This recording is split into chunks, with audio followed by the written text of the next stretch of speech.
You know, shockingly, this isn't making me feel any better. Look, guys, it's for the best.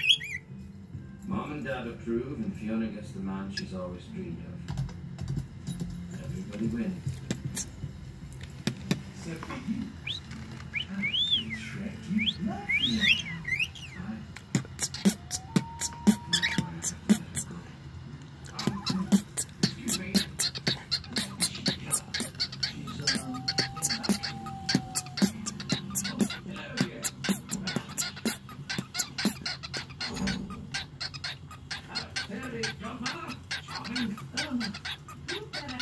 Reason for dragging us down here, Howard.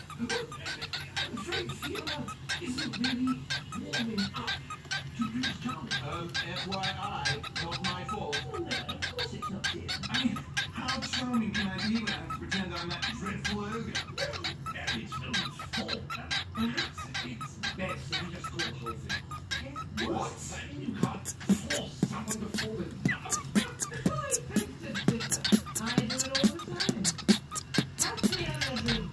And she'll fall in love with the first man she kisses, which will be Charming. No.